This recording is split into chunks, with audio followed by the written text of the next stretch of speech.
You're locked into Inception Radio Network, Superior, Wisconsin.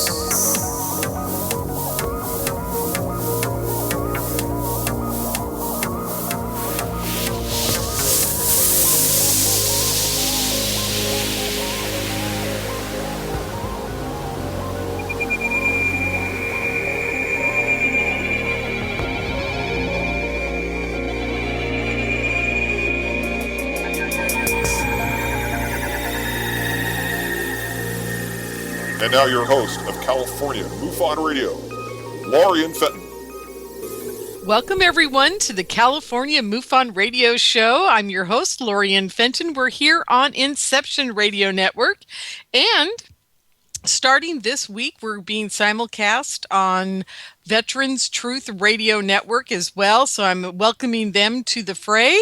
And it's going to be quite the interesting evening tonight, folks. I've got Jim Mars with us here. But before we get to Jim, I just want to say that, you know, I'm really excited about going to Contact in the Desert. And I want you guys all to know that last week I made it sound like it was like going to the bowels of hell. And it's really not. It was the first 2 years in August. I just couldn't go, you guys, because it was just I knew I was not going to live through it. And that's just me. I'm old. I'm a little overweight, and we'll just put it politely at that level. And I have diabetes, but I never mentioned that here on the show before. And so it's just one of those things that when you've got a disease like that, which, by the way, I have cured my diabetes this year. So that is one of the reasons that I am going, and I feel very good about being there because I think I can handle the heat this year fine.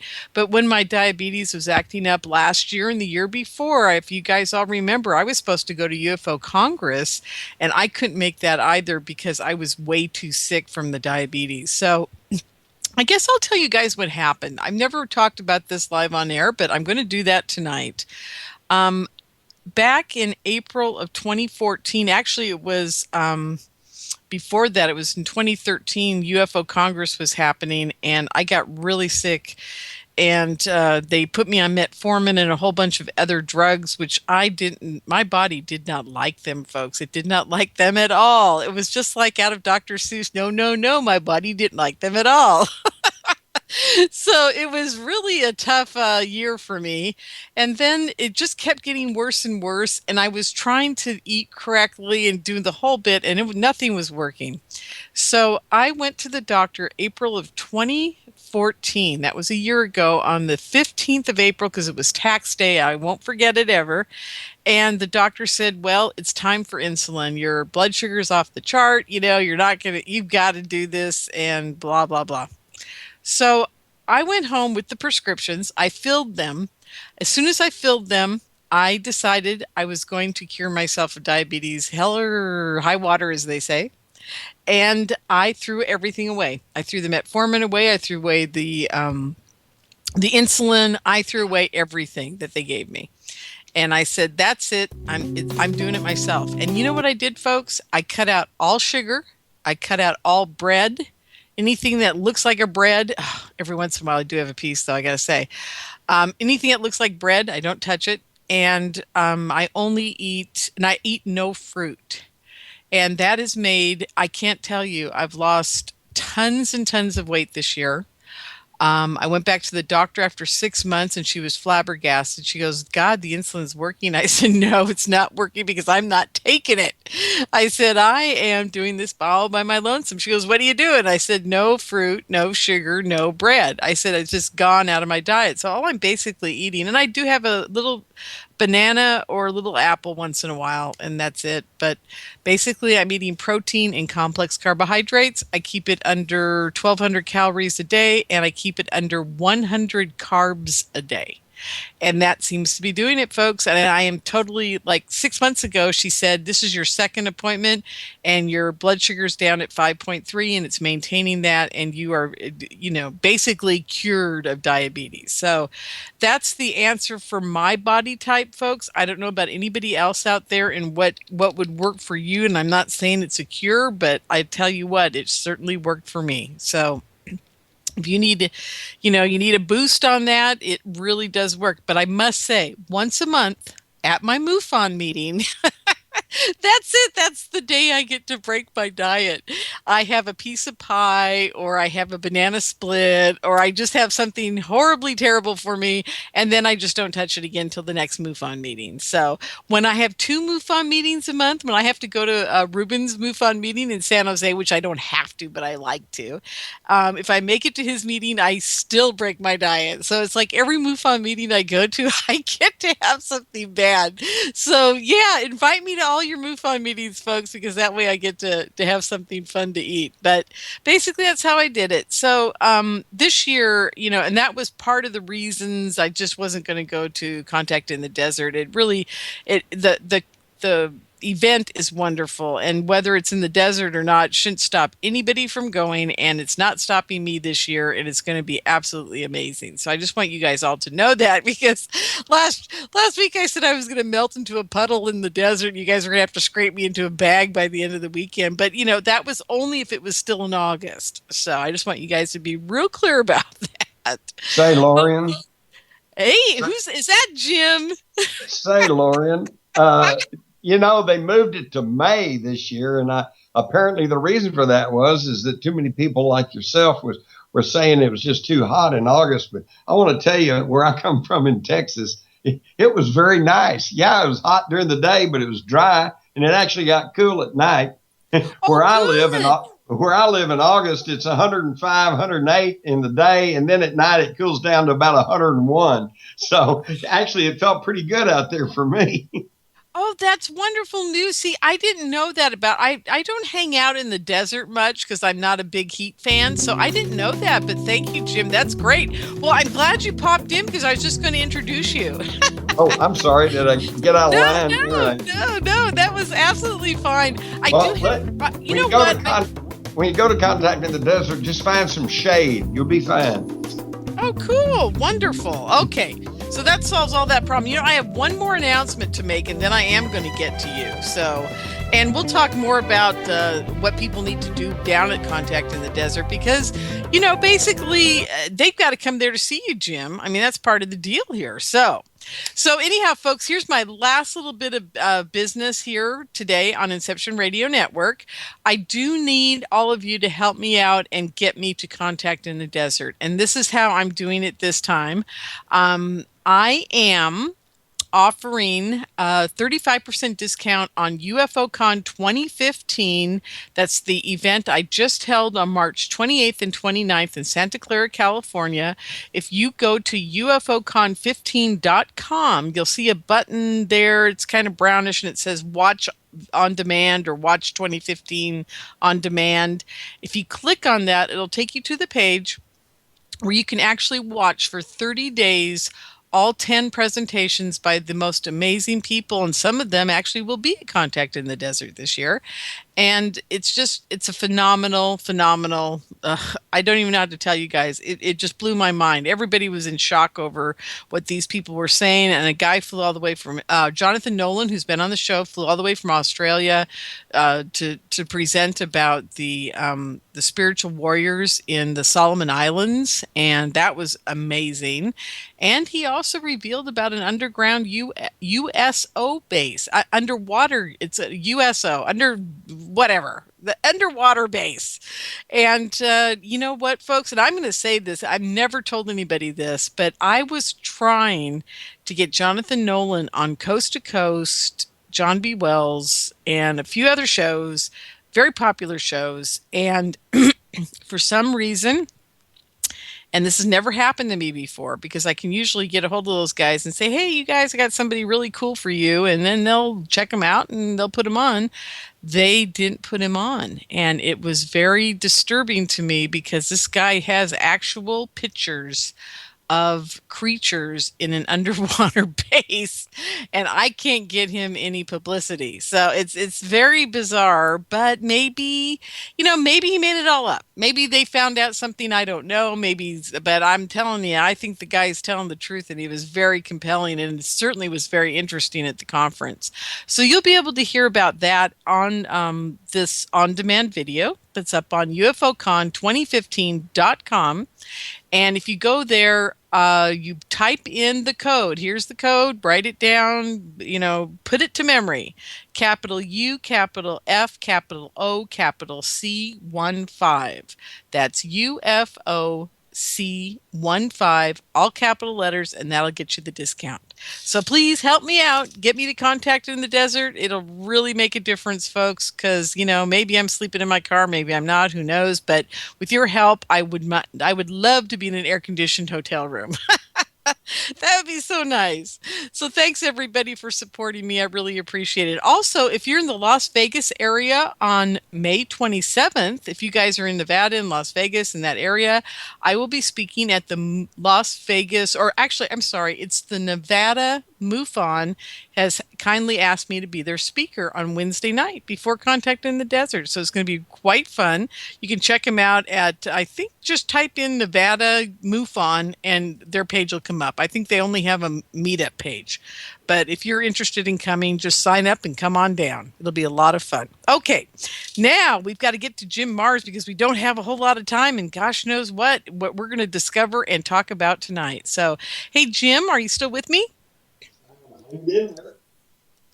There you are. I think you're too far away from your microphone. How's that? That's got to be there better. You are. There you are. You sound great now. Yeah, okay, you sound that tells me what I need to know. I can't get up and prowl around.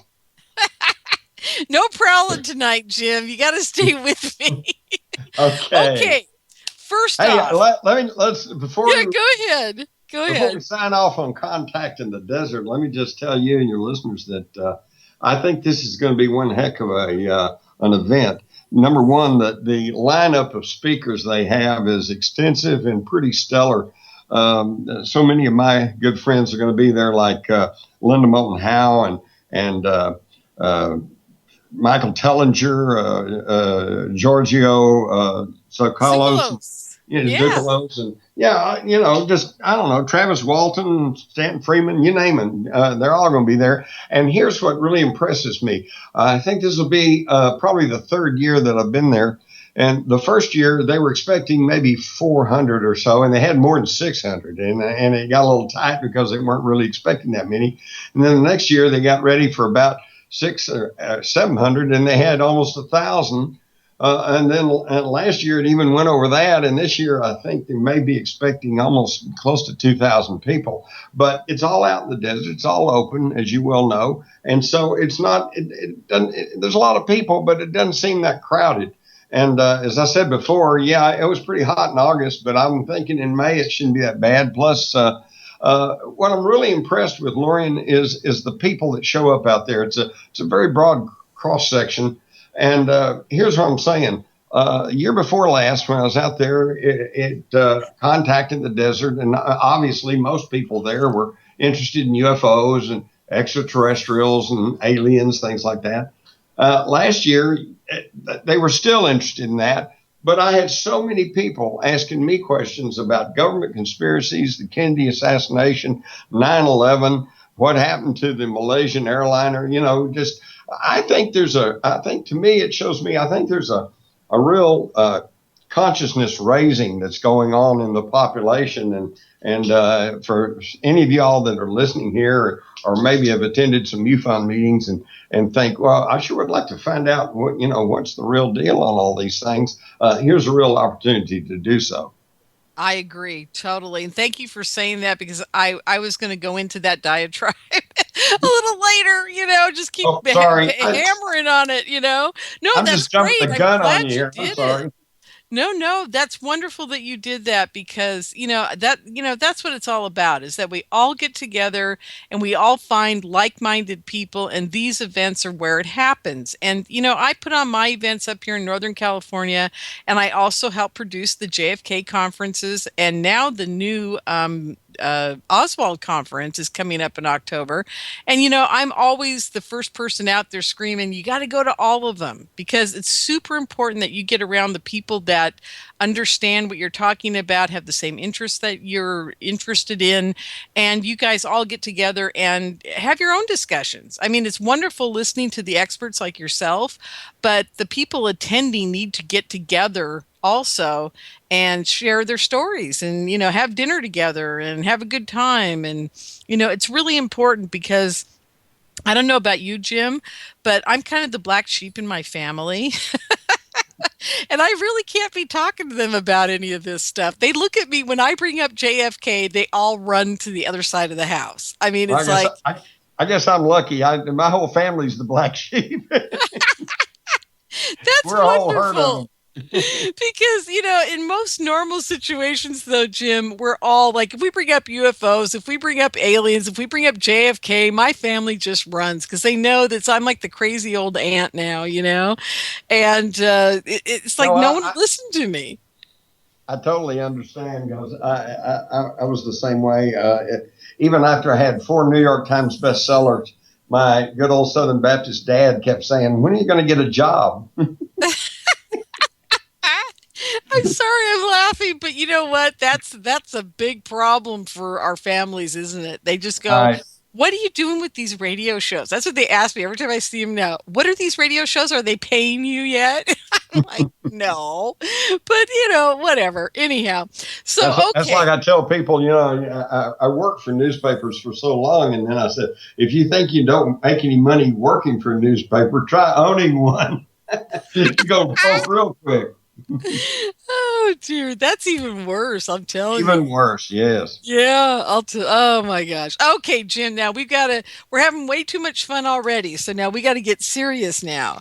So let's all seriousness aside. Let's first start out with what is your take on UFOs, and have you ever seen one? Well, let's take those in reverse order. Have I ever seen a UFO? I have seen some strange lights in the sky, but I am not one who would say, oh, I saw a UFO.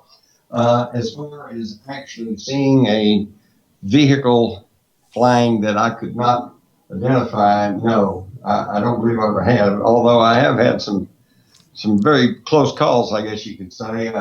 I do recall when I was a kid, and I was living in Jackson, Mississippi, and one Christmas Eve, I remember it was Christmas because I was all excited about Christmas. I was supposed to be going to bed, but I couldn't sleep. I was all excited. And so I got up and was standing on my bed and looking out the window, and I saw this very, very bright light coming in over the house next to ours, very, very low. And my first thought was, and as I can remember it, it still looked like the landing lights of a small plane. But the problem was it was dead quiet, and I never heard any sound whatsoever. And I've always thought that was kind of strange, but I would be the last person in the world to say, oh, I saw a UFO, because I'm not sure what it was. But the key thing is that in my 50 years in journalism, starting when I was writing articles for the junior high school paper, through the high school paper, through work programs, working for a major metropolitan newspaper, all the way to my professional career. That's been going on for about 50 years now. And I have come into too much contact with too many people who said, and I'm talking about credible people, police officers, air traffic controllers, military pilots, commercial pilots, NTSB people, government officials, you name it. And after a while, when they are all telling you about these experiences, you get to the point to where you go, yeah, okay, there's something there. Absolutely. Yeah. I remember when I was a young guy, just starting off as a reporter, some of you younger people are probably not even going to believe this, but it's true. One of the official stories going around was there was no such things as UFOs. All of the reports were simply misidentified aircraft or hallucinations or perhaps some sort of mass psychosis. And, even as a young reporter, I thought, oh, wow, what a story. A heretofore undiagnosed contagious mass psychosis, Wow, let's get on that story. But no, you never heard anything about that. And of course, you never even hear that explanation today because of the advent of the camcorder and the cell phone cameras. And all you have to do is go to Google and type in Google Images and say, show me UFOs. And I guarantee you could be there for the next year or two looking at all this stuff on the internet. And I would simply say to anyone who has the slightest passing interest in the subject that even assuming even if half of those that you can find on the internet are fakes or hoaxes or some kind of misinterpretation, that still leaves thousands and thousands of photographs. And obviously you can't take a picture of a hallucination or a psychosis. So folks, there's something there. It's very real. And we need to buckle down and start getting our heads together and finding out what's going on. Absolutely. So, Jim, that's amazing. So you've never had an experience, but you're a believer, basically, is what you're saying. Well, right. I mean, I've been to Roswell. I've interviewed people there. I've been to the Aztec. I've interviewed people there. I've interviewed probably, dozens of people who claim to have had these abduction experiences. Or first-person experiences. And I guess another thing was when back in the 90s when I researched and was going to break the story about the military psychic warfare, what they call remote viewing. What I found out was every single one of those government-trained remote viewers, whether they'll openly admit it or not, had a direct confrontation and knowledge of the UFOs because they're just there. Now, that's interesting that you said that because I have a very good friend, and he's been on the show many a times. His name is Plutronus, and he has a theory. He's a scientist, and he absolutely believes that all psychics are in contact with UFOs at some point in their life, and that all remote viewers are also. And they're all interrelated. Yeah, when you throw your mind out, and the thing is, I mean, I even tried it. I know the very first time that I tried remote viewing, I was, you don't want to hear the long, boring story, but the fact was, though, is I ended up remote viewing a building that had not yet been built, and yet I drew 100% correct and accurate floor plan of this building. So I did a pretty good job on my first try in remote viewing. The thing is, the government remote viewers, they were never assigned to go look for UFOs. But what they were assigned to was to go and cast their minds out into the upper atmosphere and look for high performance, high altitude flying vehicles. Okay. And of course, the Pentagon wanted to know what the Russians or the Chinese might be testing, But it's funny when they go up there and they'd see these things flying around. They take a good look at them. And as one of these guys told me, he said, those guys are not from the neighborhood. Okay. So they all saw that. One of them was tasked to go look at a new class of Soviet submarine. And he kept stammering around and hemming and hawing, and they're going, well, can't you describe the submarine? He said, I can't pay attention to the submarine. There's this saucer thing hanging over it. And he was too fascinated looking at the saucer flying over the submarine. Wow, that's an amazing story, Jim. Gosh dang. Okay, so we know now where you stand on that, and that's wonderful. Because I was going to ask you if you've had any grays coming into your bedroom lately, but it doesn't sound like you're visiting. I'm a good, true blue Texan, and I think I figured out why they don't come visit me at night. Because sometime back in the middle of the night, I was awakened by a loud crash that obviously was inside my house. So I jumped up and crept down the stairs and flipped on the light, and it turned out like that one of the cats had jumped up on the mantle and knocked a picture over, and caused the crash. But there I was, middle of the night, flipped the light on and had a gun in my hand. So I suddenly thought, oh, wait a minute. Now I see why they don't come to me in the middle of the night.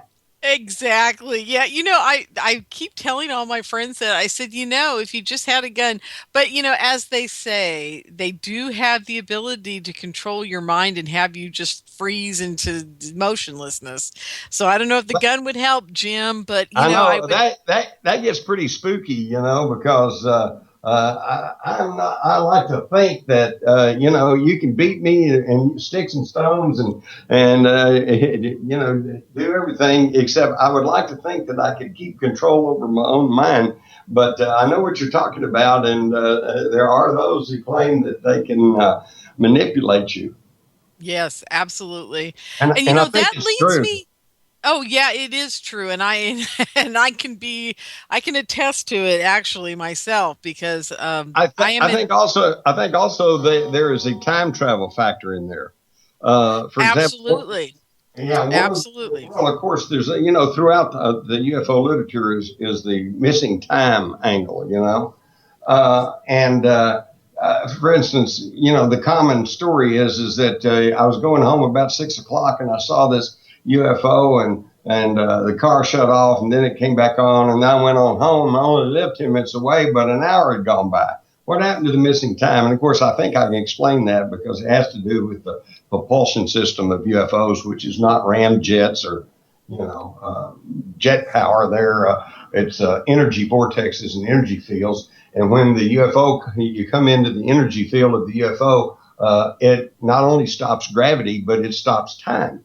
And because if you'll think about it, Lorien, you hear the stories of people say the car stopped, okay, and then the UFO went away, the car started again, except they never say, I turned on the key and went, and started the car. It just suddenly starts going again. And so what happens is when you get into the UFO field, time stops, the pistons just freeze and they just stop, everything stops, okay? And then when the energy field goes away, then they go back to banging again and your car's running. And I had this somewhat verified to me one time because I was on a program similar to yours, and we were talking about this very thing. And the next thing I know, I get an email from a truck driver, and he says, I'm a truck driver, and he says, I don't think that's right. He said, because me and a buddy of mine in another truck, we saw this UFO, but the trucks kept running. And I wrote back to him, and I said, no, I think possibly that this verifies what I'm saying because the cars that stop, the electricity, the spark plugs stop and everything freezes. I said, you and your buddy were driving diesel trucks, and diesel doesn't run on spark plugs. It runs on compressed gas, So that's why the diesel truck would keep running.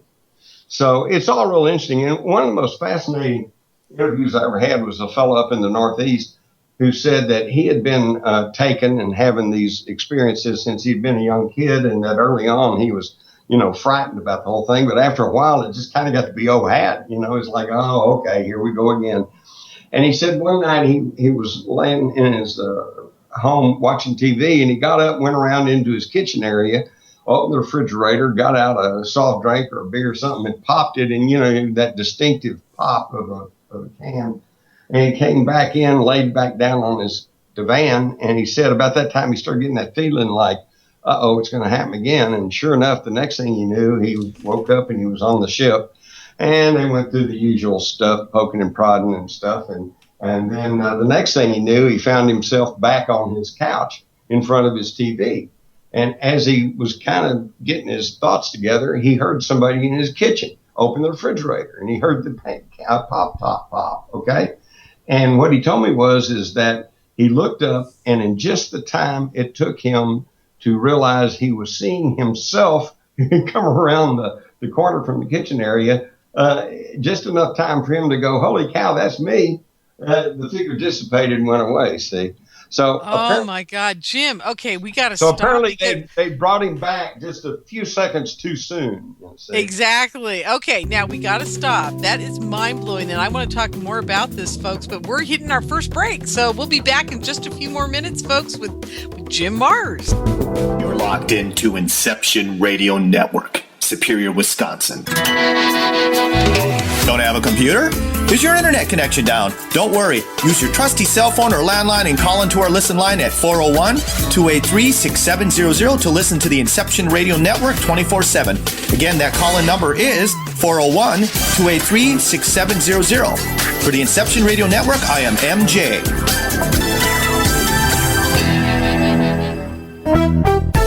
Hi, Inception Radio Network listeners. This is Amanda. Just a reminder that Inception Radio Network is on Twitter. Follow us at I_R_N and keep up to date about who's on tonight, what interviews they'll be doing, who's guest spotting, what topics they'll be covering. Tweet to us, tweet about us, retweet topics to your friends, and most importantly, never miss a great show again. That's I_R_N.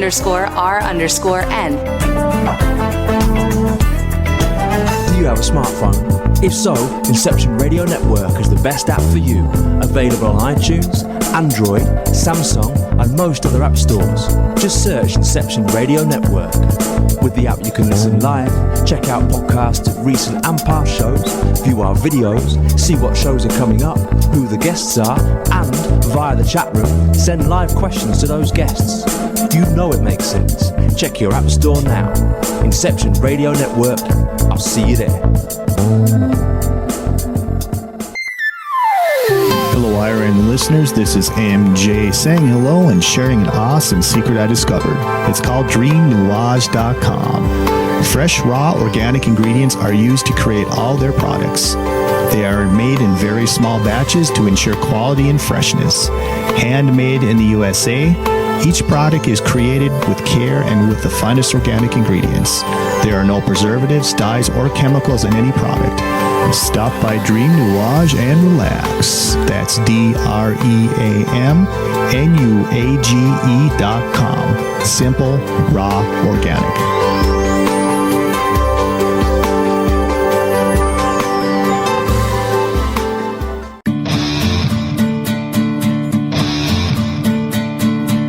Hello, I'm Pat Ustford, inviting you to tune in to Epic Voyages every Monday evening at 8 p.m. Central, 9 p.m. Eastern, right here on Inception Radio Network.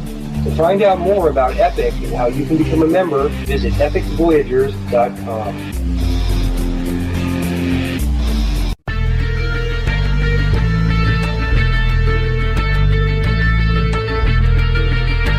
EPIC is Extraordinary Phenomena Investigations Council, the forum for scholars, experts, and those fascinated by and involved in the study of ancient civilizations, conspiracies, cryptozoology, ETs, and UFOs, fringe science, the paranormal, and all manner of extraordinary phenomena. Please join EPIC as we examine the mysteries of the world and beyond on epicvoyagers.com. And for updates on the upcoming interactive video presentations, the latest news and discussion on the EPIC forums, as well as research, investigations, and membership opportunities. Epic Voyages program schedule is on the Inception Radio Network. Thank you for joining us.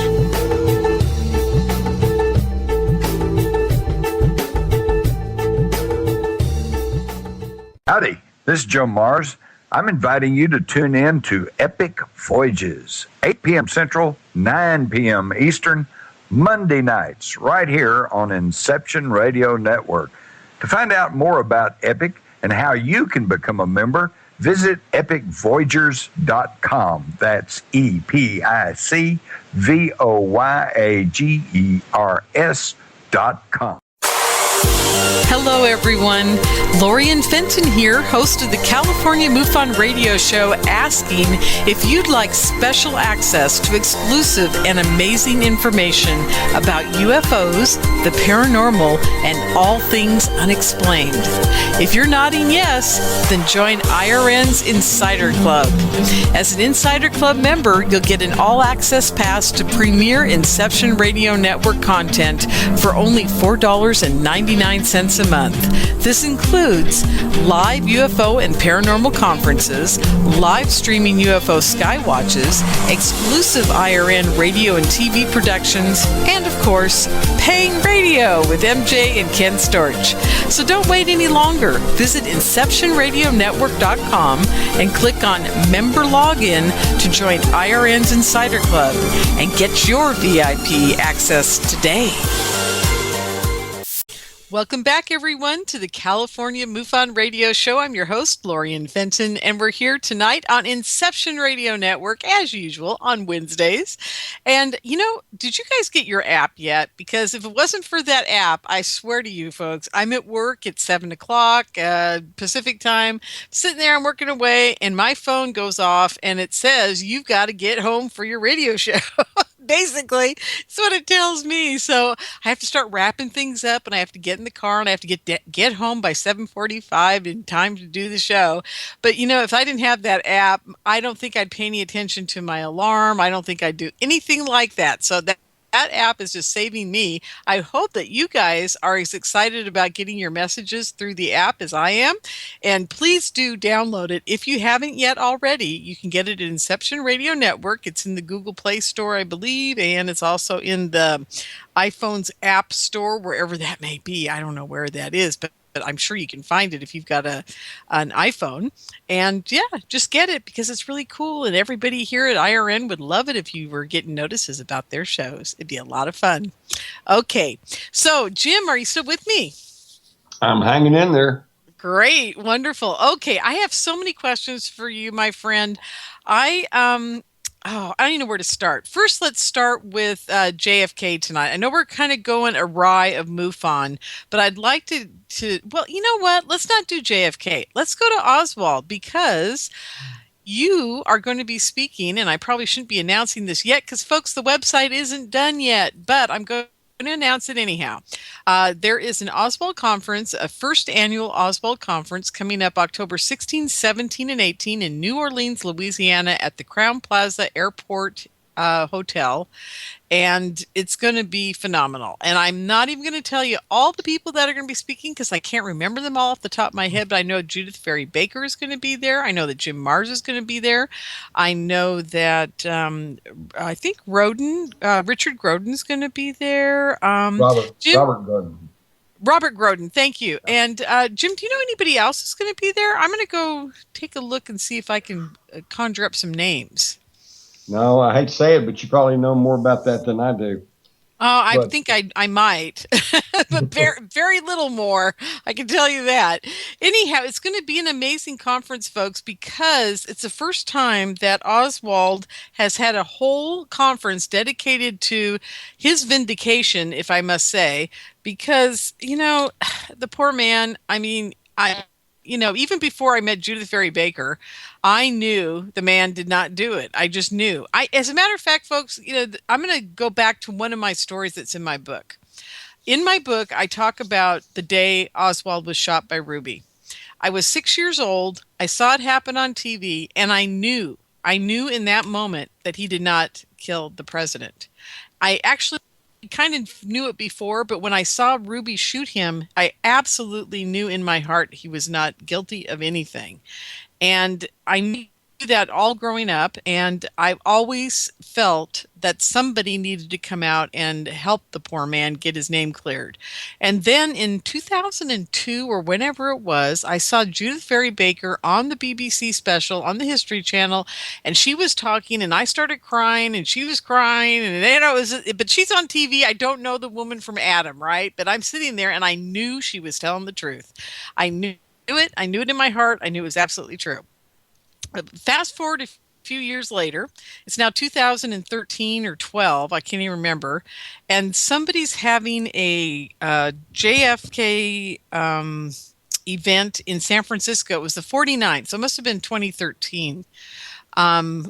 2013, 2012, whatever. Anyhow, they're having the 49th event, Jim, at the Victoria Theater in San Francisco, and Judith Ferry Baker is going to be there, and so is St. John Hunt and a few other people, and I decided to go and do some broadcasting for the new radio station I was on, and I went there. I met Judith. We became instant friends. I became friends with Chris Milligan at the time and also St. John Hunt, and I've been working with these guys ever since, and then in 2013, Jim Fetzer got hold of me and asked me to help with a JFK conference in Santa Barbara, which I did. And then the next thing I know, Chris and Judith are calling me and asking me to help them produce for them in the future. So this is where it stands, folks. I always knew in my heart, even at 6 years old, that at some point in my life, Lee Harvey Oswald was going to play a piece in this. And it's so odd to me that, 51 years later, I'm dealing with this after that event. Jim, and that's just my story around this whole thing. How did you get involved in this to the point where it became part of your life? Well, I was involved in it before it happened. Oh my God! Well, tell us that. Tell us what happened before. I have a photograph taken of a young Jim Mars, a college student, dancing with Kathy Kay on the stage of Jack Ruby's Carousel Club. That was taken about a month before the assassination. It was taken in either late September, early October of 1963. So, and I met Jack Ruby, and I knew who was running Dallas. Citizens Charter Commission. I knew that at that time there were no Republicans in Texas except for John Tower and George Herbert Walker Bush. Everybody else was Democrats, and you couldn't buy liquor by the drink in Dallas. The blue laws were in effect. I mean, I lived through it. I know exactly what was going on. Wow. And since then, I've had the opportunity to spend a lot of time with Marguerite Oswald, Lee's mother, and his wife, Marina, and also their close friend, Jean de Marnshield. One of the few regrets I have in my life is that I did not take the time and trouble when I could have to simply drive across from Fort Worth over to Dallas and meet George de Marnshield and really interview him at length. But by the time I figured out that he might be an important witness, he was already dead. Supposedly a self-inflicted gunshot wound at the time he was being sought by the House Select Committee on Assassinations. His wife, Jean, pretty well convinced me that wasn't right because she said she was willing to accept that George might have committed suicide, but he never would have used a gun because he hated and detested guns. Oh, absolutely. That's the thing. It's like that whole Gary Webb thing. I'm just going to interject this quickly. The whole Gary Webb thing where, he was shot twice and it was considered a suicide. It just, all of this stuff doesn't make any sense to me at all. But go ahead. Yeah, Vince Foster, you can go right down the list. But no, I'll tell you one little interesting thing about Oswald, and I'll bet you don't know this.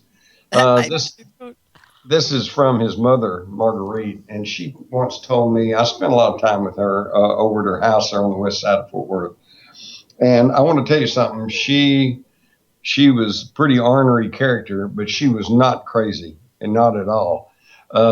She was a little bit bitter, as you can imagine. In fact, one of my favorite quotes in the whole thing came from her when she appeared before the Warren Commission. And it's right there in the minutes. They were saying, Miss Oswald, what you're saying here implicates the Secret Service. Can you prove any of this? And she said, quote, "Gentlemen, if I could prove that, we wouldn't be here today." and it is so true. But anyway, Lorraine, she told me about the time that Lee came home from junior high school one afternoon after school with a military officer who praised him up and down and told Marguerite that Lee was a sharp kid and self-motivated, a self-starter, and told her he's the very kind of guy that we need in the military. So basically, he was not only known to, but being basically recruited by the U.S. military as far back as junior high school. And that may be why that it's well documented that his favorite TV show back in the 50s, and I know because I watched it too, was Herbert Philbrick's I Led 3 Lives for the FBI, where you had a guy, an American citizen who was actually working for the FBI as an undercover agent, but posing as a communist sympathizer and a member of the Communist Party. So that should tell you something about where Lee Harvey Oswald started off. Wow, that's amazing. And thank God for his mother always sticking up for him after his death, after his murder, basically, because unbelievable what she went through and what Marina went through. Nobody should have to have gone through that kind of torture. And, Jim, That's did true, you ever... But you know what? Let me pause right there for you on a minute, because Sure. Everybody says, well, she was just his mother, and she was going to defend him no matter what. But I want to tell you I don't think that's actually true, because Marguerite told me on several different occasions the same thing. And it was this. She said, I can accept the fact that my son killed the president if they would just prove it to me. Well, they never proved it to her. They hadn't proved it to me. And what I hear, they hadn't proved it to you, and they hadn't proved it to almost anybody. There's never been a trial. There's never been a confrontation of the evidence and the witnesses, cross-examination. There's never been a fair investigation of the Kennedy assassination. It's only been government pronouncements, and which is basically you accept this or you don't. Exactly. And basically it was a sham, kangaroo court, basically, of testimony. And then a report came out. There was never a legal trial for anybody. No, in fact, when Mark Lane was hired by his mother to represent him before the Warren Commission, they sent him away and said, that's no, right. They would not allow any legal representation for Lee Harvey Oswald. That's absolutely amazing, true. but that's true. Yeah. Yeah, just mind-boggling to me. Now, did you ever meet Ruth Payne? No. Okay. What do you think of her? Well, as she's intelligence connected, there's no question about that. Oh, good. I'm glad you said that, because a lot of people are still, not willing to bite that bullet. They keep thinking that maybe she was just an innocent bystander, her and her husband, in this whole thing, and I don't believe that at all.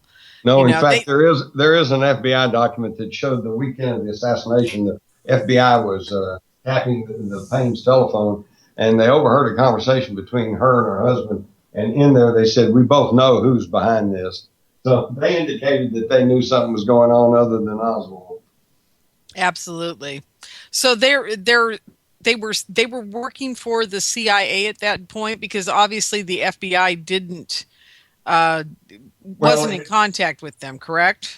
Well, the problem is you probably couldn't prove that in a court of law, but the evidence is pretty substantial. Michael Payne, for example, was working at Bell Helicopter, which was, of course, just knee deep in government defense contracts with the Defense Industrial Security Command and all kinds of security apparatus hanging in there.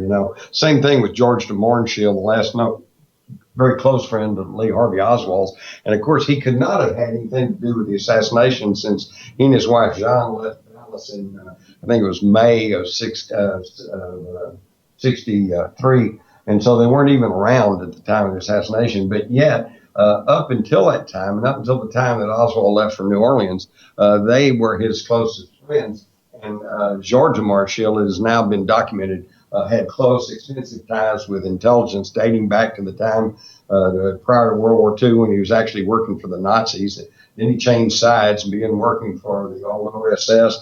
And then he filed all kinds of reports with the CIA. And of course, his close friend was J. Walter Moore, who was a domestic contact officer for the CIA there in Dallas, and had offices in the same building as de Mohrenschildt. So it was all pretty, kind of a lot of nepotism going on there. Yeah, I was going to say pretty incestuous, I must say. Oh my gosh. Well, this is all very interesting. Were you, did you ever cross paths with Oswald at all, or just Ruby? Not Oswald, not as far as I know, although I do know that one summer in either late high school or early college, I worked there in Fort Worth selling some stuff door to door. And some of my friends said, "Well, do you remember Oswald? He worked here last summer." And I never have actually placed him, but there's a chance I might have run across him tangentially. Wow, interesting. Okay. Well, and of course, I'm going to be honest with you about, yes, I met Jack Ruby, and I have that photograph of me in his club, which, I could prove that I was there at that time and everything. So, if I wanted to make up stuff, I could say, listen to what Ruby told me. But I'm going to be honest with you. I was a college kid, and I was more interested in the dancing girls than I was Jack Ruby, Of course you were. And if you were interested in Ruby, I'd be worried about you at this That's point. right. But But that's interesting because about that same time, in fact, at the time I was in a fraternity in college, and some of the older fraternity brothers were saying, hey, if you want to get in a high stakes poker game, said go into Dallas and go to the Carousel Club and look up Jack Ruby and he can hook you up, but then they'd almost add all the time, say, but hey, be real careful because he's connected to the underworld. And so even then, I was aware that he had underworld connections. Now, see, the underworld, isn't that a quaint, naive term that we used back then? Because, hey, I want to tell you something. In Texas back in 1963, nobody had really heard of the mafia, and we didn't know it existed. In fact, J. Edgar Hoover was telling us that there was no such thing, So it was a whole different time and place.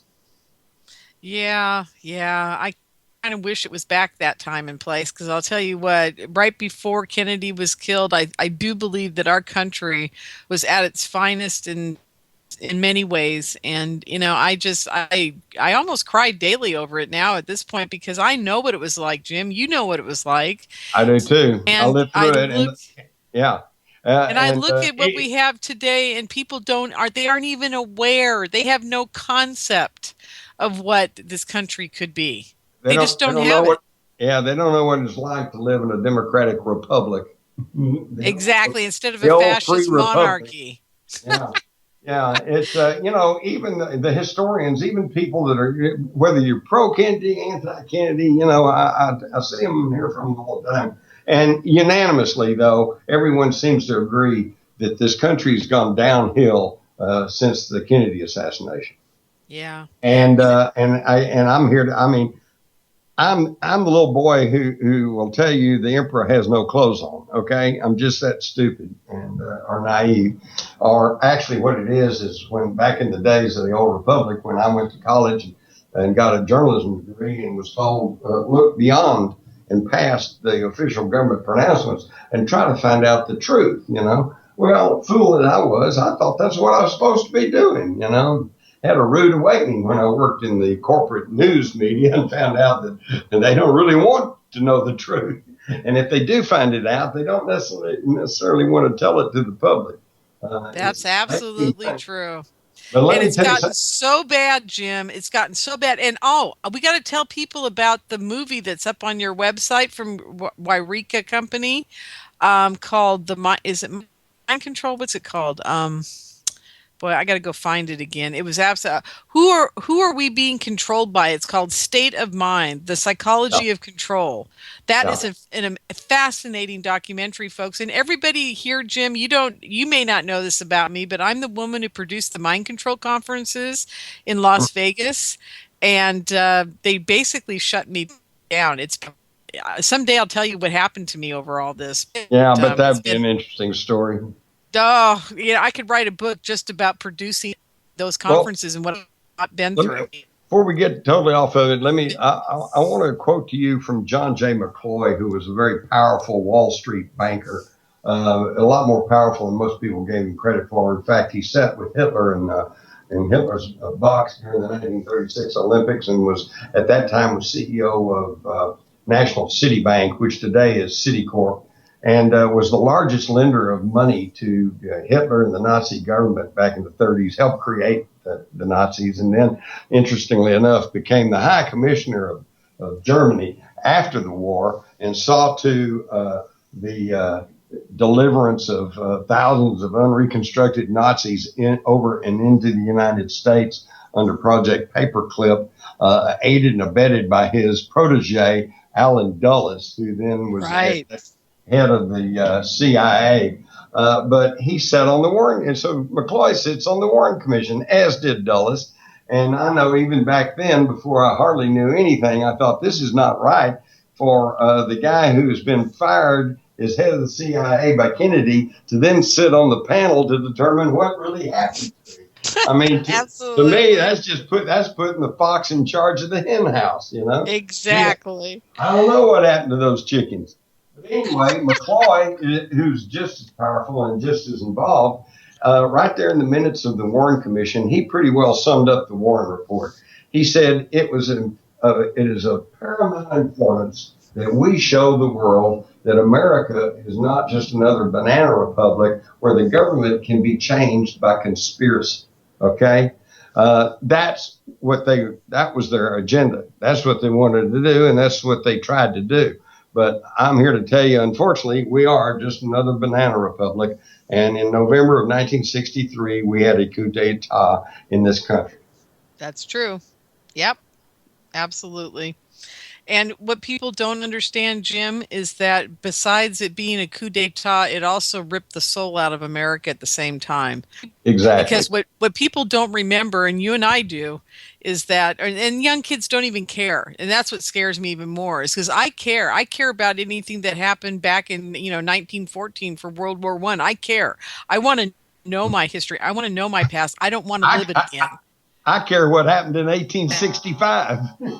Exactly. And everybody should. See, this is what bothers me about this whole mind control of our country, is because no one is taught to think beyond right now and instant gratification. And they don't care about analyzing the past so they don't make the same mistakes in the future.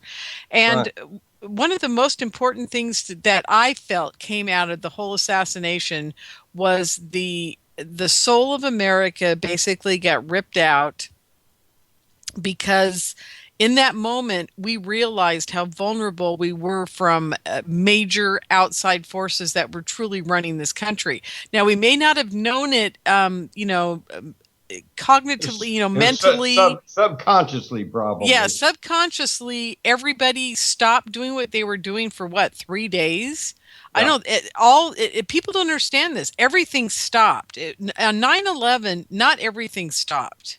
Well, you couldn't. All of the radio, TV stations were preempted. You could not turn on the TV. You could not turn on radio without hearing assassination information and news. Okay, and as you say, though, even when 9/11 happened, you could always turn to the Cartoon Channel or the Disney Channel or something else and watch something else.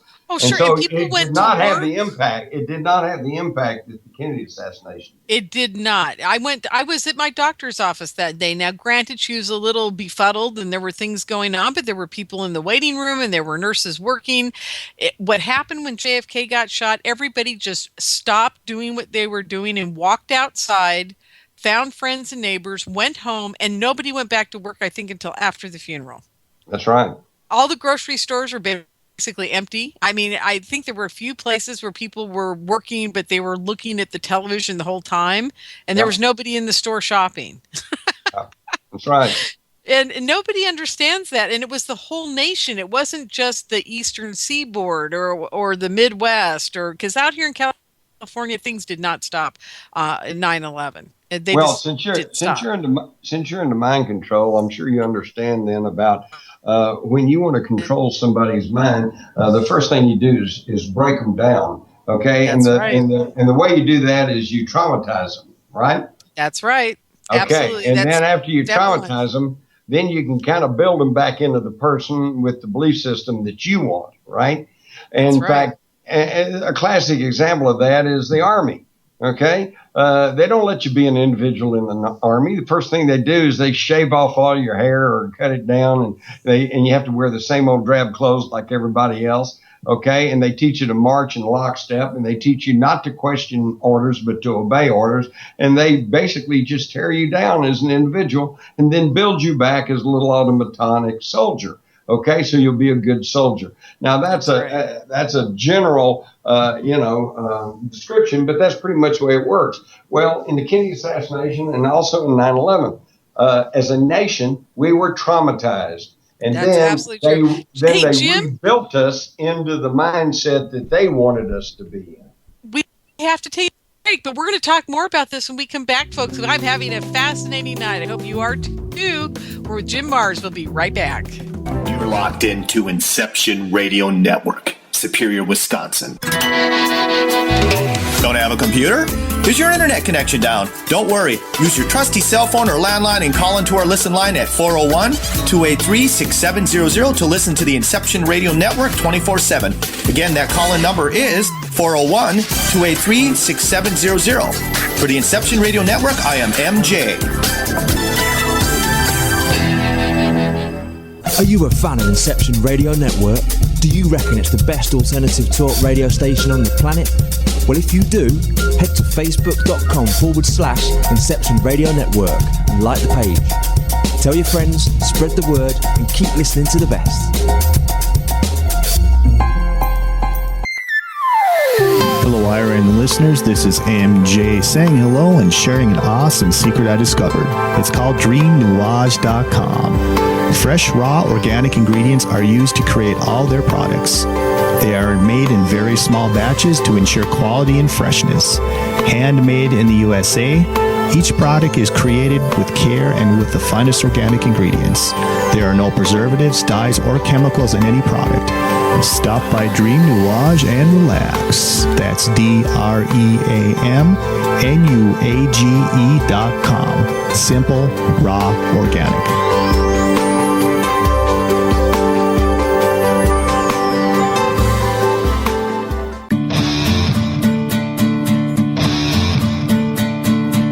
Hello, I'm Pat Usford, inviting you to tune in to Epic Voyages every Monday evening at 8 p.m. Central, 9 p.m. Eastern, right here on Inception Radio Network.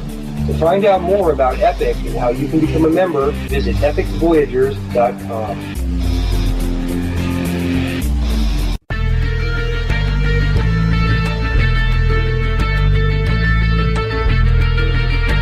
EPIC is Extraordinary Phenomena Investigations Council, the forum for scholars, experts, and those fascinated by and involved in the study of ancient civilizations, conspiracies, cryptozoology, ETs, and UFOs, fringe science, the paranormal, and all manner of extraordinary phenomena.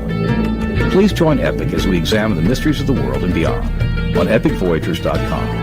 And for updates on the upcoming interactive video presentations, the latest news and discussion on the EPIC forum, as well as research, investigations, and membership opportunities. Epic Voyages program schedule is on the Inception Radio Network. Thank you for joining us.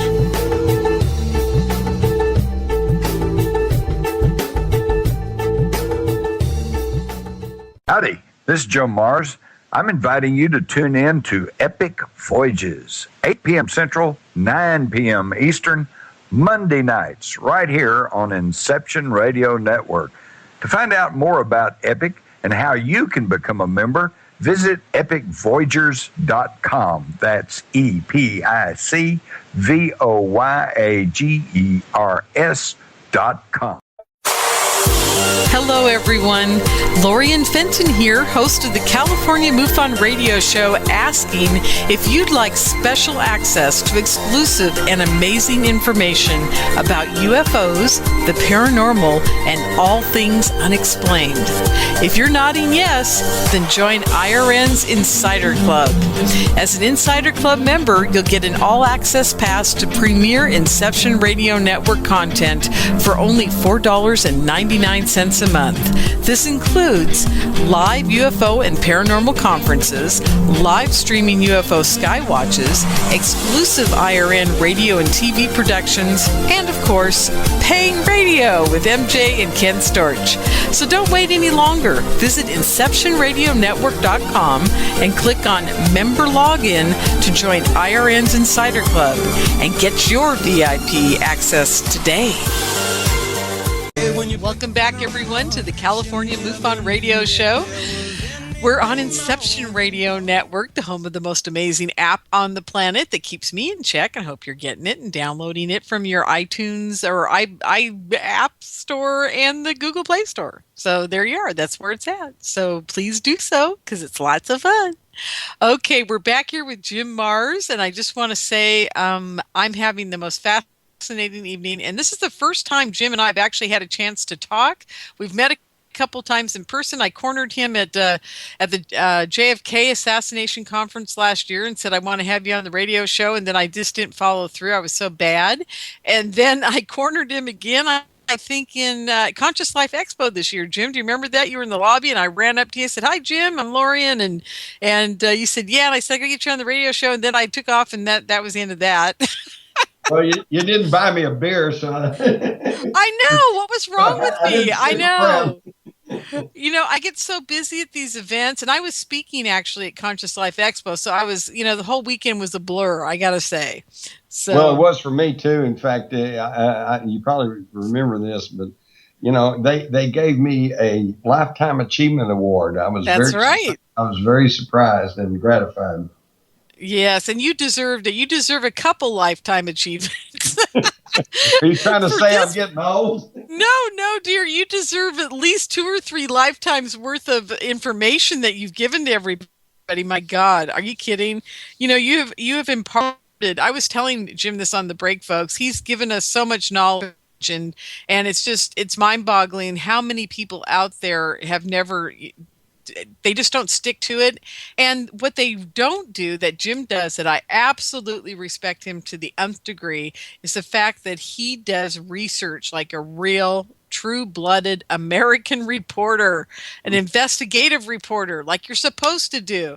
Whereas I swear to you, Jim, I think 80% of the people out there writing books are just making the stuff up. I don't know where they're getting it from. It scares me. I don't either. I got to admit, again, that goes back to my journalist training. When some powerful business figure or government political figure says, 2 and 2 is 5, everybody else just writes that down or records it and then broadcasts it back out. Me, I say, how do you know that? Exactly. And that's what it's supposed to be. But, exactly. I've told every one of my friends who thought they'd go into media, because it's not called reporting anymore. It's called media relations. That's right. Yeah. I keep telling them, do you think you're really ever going to be able to get a story out there that means anything or is truthful? And they look at me and they don't even know what I'm saying. That's what scares me. Yeah. It's like they're so brainwashed that I don't know. And they don't know how to go about getting towards the truth. Okay, they just take the press handouts or the press talk or whatever. The public relations guy gives them some factoids, and they just run with it. And they're scared. They don't want to try to get in their face and say, hey, prove that. How do you know that? Because they know that that's a surefire way of getting them cut off from those sources. And so there really is no investigative news media anymore in the major corporate-run mass media. In fact, what I say is all we have are corporate advertising delivery systems. Absolutely. That's it. There are a few kind of, European and I think Russian TV today is pretty good. And, there's another guy that comes around here in the Northern California. There's a lot of alternative media too. Yes, and they're starting Alex Jones, for all of his histrionics, it nevertheless covers a lot of serious subjects. Jeff Rentz, John B. Wells, Coast to Coast. Okay, yeah. If you're really out there listening, looking around, you can find information. But I guess my gripe is that you have to be proactive. You have to go look for it. Okay. That's right. You can't just turn on your TV or turn on your radio and get valid, important information. That's absolutely true. If the president got shot today, I wonder if anybody even know about it for 24 hours. It's interesting you say that because I know the day Kennedy was shot, I'm here in Texas, and there was a lot of people who were going good, okay? And that's another reason for the cover-up was so successful is that there was a good portion of the country, particularly in the well-to-do and the well-connected, who said, this might not be the best thing for the country. And if you don't understand what I'm saying, then think about this. All the polls and all the arguments and all the divisiveness that we have in our country today, if indeed tomorrow we were told that President Barack Hussein Obama had been assassinated, there's a good portion of the country that would probably go, okay, good. And they would not be too agitated to try to find out what really happened to him. Well, that's true. Now, I don't say that with any gladness, but I'm just saying I think that's the way it is. And back then, as you well know, Lorien, some of the animosity towards Kennedy was even stronger than what we see today towards Obama. Yes, but I do think, Jim, those people that really did not like him to the point where they actually celebrated his assassination were very, very few and far between. And there were a lot of people that didn't like him that were absolutely shocked about his death, though, and did mourn because, and they said, you saw him interviewed on TV back in '63. They said, I didn't like the guy, but nobody should be shot like that, and this shouldn't be happening to our country. They were still patriots, whether, they liked him or didn't like him or whatever. They were still patriots to this country and were appalled that this could happen here.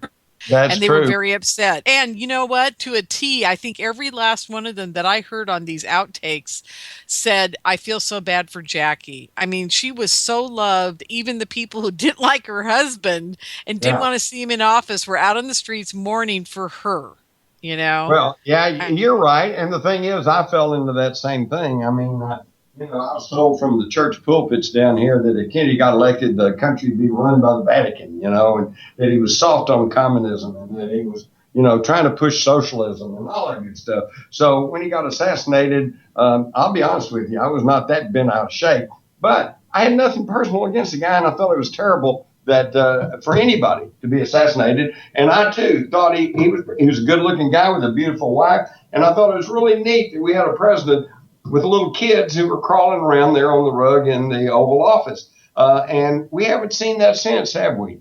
No, we haven't. Because generational politics was broken at that point, okay? And when Johnson became president and then Richard Nixon, these guys were all older than Jack Kennedy, okay? So at a time when the United States was changing and was moving into the new century, and we should have had younger, forward-looking, progressive leadership. Instead, we went backwards. That's absolutely. We went backwards, and we went into a war state of economy.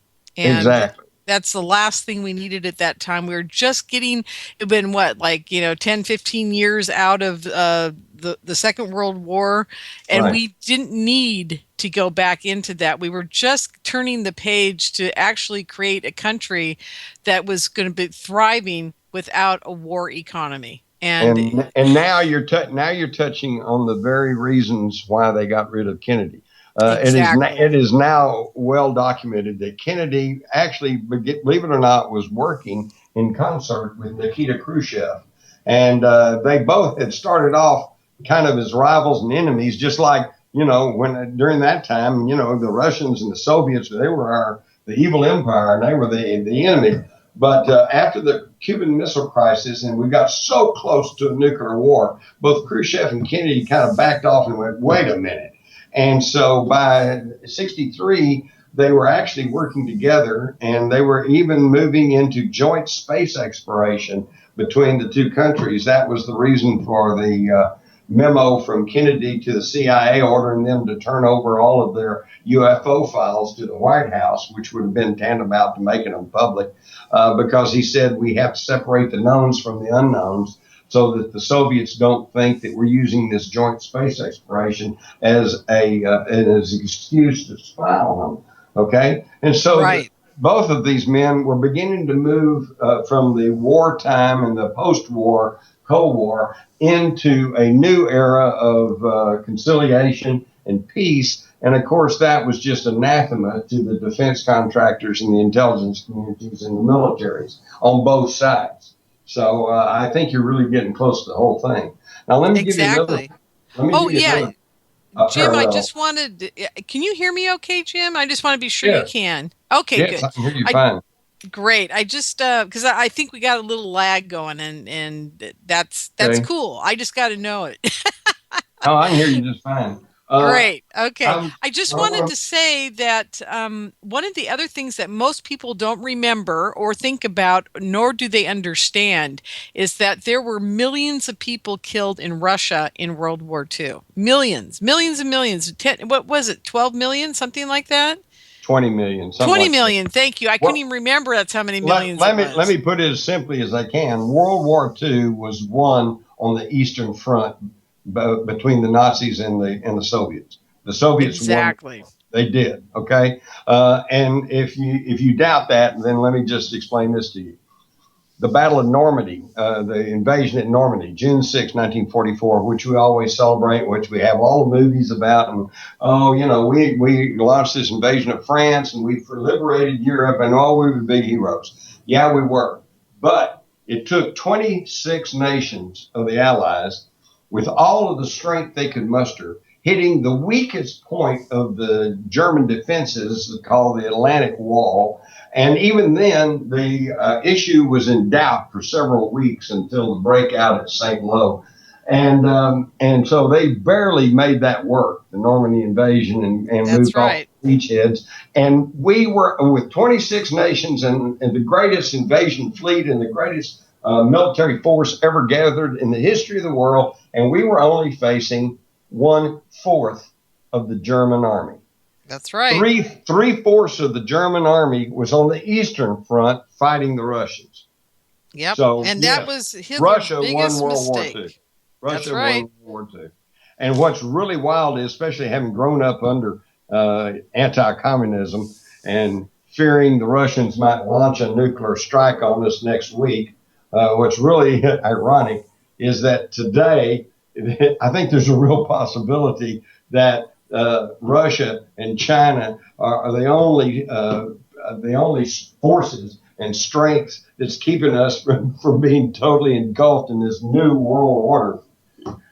Yeah, absolutely. All right. What I want to tell you also is another parallel is that, and I don't know if you remember this, Lorien, but for about 15 years after the Kennedy assassination, at least down here in Texas in the Dallas-Fort Worth area, it was considered impolite to even bring up the subject in decent company. You just didn't talk about it, okay? And that again very much aided the cover-up. Well, I'm here to tell you, I think we're in a similar situation today in regards to 9/11. We still don't know what truly happened on 9/11, and yet we're in a period where you're not really supposed to ask questions, or you're not supposed to talk about it, and if you do, you must be a conspiracy theorist and possibly even unpatriotic. But without going into the whole detail, because we could spend a whole show on that, let me simply point out that John Farmer, who was the senior legal counsel to the Bush-appointed official 9/11 Commission, has publicly stated that the account of what happened on 9/11 as given to the committee, the Congress, the media, the public, is almost entirely and inexplicably untrue. Mm-hmm. Now, that's not a conspiracy theorist. That's the head of the 9/11 Commission. And for example, that whole big 9/11 Commission report, nowhere in there do they mention the collapse of the World Trade Center 7, the Salomon Brothers building. They just don't mention it. Yeah. Now, how's that for a report? I know. Jim, I don't even know what to say anymore. I don't even know. It's like, here you are, you're stating it very clearly what he said.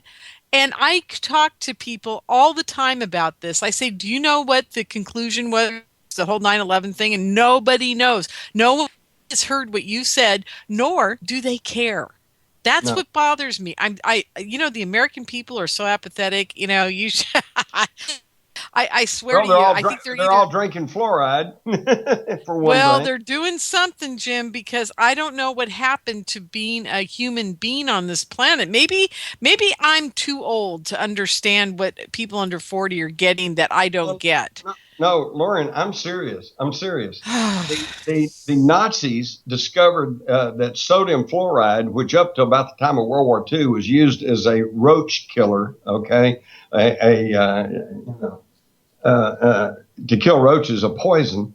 But they found that just a little bit of sodium fluoride put in the water supply would numb and dumb down the population, okay? So they put it in the water of the concentration camps to keep the inmates passive and non-resistant. Now, with that knowledge, consider that today, 70% of the drinking water in this country today, in the cities particularly, they put sodium fluoride in the water. And if you try to say something about it, then they say you're anti-science and you're some kind of nutcase. Right, right. See, but see, what do we do? I mean, see, we're at the point now where if we don't start organize, and Jim, I hate to bring this up on my MUFON show, but I'm going to do it tonight, folks. We are not as organized as the evil cabal, quote unquote, that run this planet. We are not as organized, and we've got to do something about that. And I don't know where to start. I don't know who to get to be in charge to get us organized, to understand the complexity and how they run this government, how they run our countries, how they run the world. Well, you're speaking to a large number of people. I am, here, what the New World Order guys, what they're proficient at and are brilliant in doing is dividing everybody. Okay, and it's the oldest tactic in the book: divide and conquer. Okay, now think about it. World War II, we actually had some real outside dangers and enemies. We had Nazi Germany. They were building the New York rocket. They had the New York bomber. You know, they had plans to come over here. Same thing with the Japanese imperialists, okay? They weren't just fooling around. They actually got serious in talking about invading the West Coast. And so we really had real enemies. And what did the President of the United States say about that? He said, we have nothing to fear but fear itself. Let's just band together and win this thing and get it over with. And our grandfathers and grandmothers and parents did just that. Look at our politicians today. Oh, well, fear this, fear the terrorists, you know, divide everybody. You got the Christians versus the Muslims versus the Jews versus the whoever's, and the men versus women, blacks versus whites, red versus browns, you know, homosexuals versus heterosexual, anything they can do to keep people divided and fighting. Why don't we all just agree to disagree, but agree on certain things, like we all want a free America, okay? And we want free speech, and we want freedom of religion, you know, the things that this country was built on and that our forefathers fought hard to bring into being, and we seem to be just frittering it away. Well, pretty soon, and this is a quote from my show on on another network, I'm calling for an American revolution, because if we don't do it now, we won't have anything to fight for pretty soon. It's that simple. It's that simple. And here's the thing I would add to that is that a new revolution does not necessarily have to be violent. In fact, it should not be violent, because anytime, you know, if you look at some of these demonstrations and then all of a sudden they start breaking windows and breaking in and stealing and looting, and if you really look closely, you'll find that it's not the demonstrators. It's usually a false flag. It's usually government operatives that come in there and start the violence. They want violence because then that gives them the excuse to crack down on everybody. Absolutely. I remember seeing that when they were demonstrating in Seattle. Okay. And then these people came from out of town and they started looting, and that gave the police free rein, and they moved in and started beating up on the demonstrators, not the looters. It was amazing. Exactly. And so we don't have to be violent. What we have to do, though, is start standing up for our rights. And when the government says, okay, let's go invade Iran, we just say, no, we're not going to do that. Then don't go. Absolutely. And they say, okay, you go and report tomorrow. You say, no, I'm not going to do it. Go hand in your gun. No, I'm not going to do it. Yeah, that's what I always say. You know, that's that old adage. What if we had a war and nobody showed up? Exactly. You know, I did a series of articles when I was in graduate school at Lubbock for the paper out there on people who don't file their income tax. You know, so this would have been like 1967, maybe, or 68. And I was amazed, because when I started interviewing IRS people and government people and accountants and people that know all that stuff, I found out that back then, 1967, 68, they were estimating 30% of the people who were eligible to be paying taxes simply weren't paying any taxes. And the whole deal is that they've got us so cowed, thinking we have to pay our taxes, because they'll every 1st of April, you know, right before the 15th, and there'll be stories in the media about somebody that got hauled into tax court or put in jail or whatever. And they do that to cow everybody into paying their taxes. And yet people are just amazed and astounded when they realize there is, and I'm telling you the absolute truth, there is no law that says you have to pay a tax. That's okay? right. Pay an income tax. There's no law. They can't show you a law. It's supposed to be voluntary. But if you don't voluntarily do it, then they'll haul you through, give you a hassle, drag in the lawyers, throw your butt in jail or whatever. You know, it's really incredible. And yet there are so many people now who are figuring it out. And when they try to come after them for tax evasion, they say, show me the law. And they can't show you the law. And if they can ever get into a fair courtroom, which is another whole issue, then there's a lot of people. And so what I'm getting at, if there were 30% back in the 60s weren't paying their lawful taxes, think how many today. I bet it's up to 50%. And of course, the problem is that the ones, they don't go after the ones who don't have any money. They only go after you if you have money. You know? That's right. Absolutely. But if enough people just said, no, we're not going to do this, you know, they can't throw everybody in jail. Yeah. Yeah. No, I agree. Hey, are you still there? I just heard chiming. Oh, that was my regulator clock. Cool. That's very interesting. Okay. I thought I was that. hearing It's hanging things. right here on the wall nearby. I thought I was hearing things for a second there, and I went, wait, that's a clock. Okay, cool. Well, you know, it's interesting you bring that up because taxes, from what I understand, are voluntary, exactly like you said, but aren't they part of a payment that we are still paying the British government for? Something like that. I can't remember how it all works out, but there's some kind of statement within.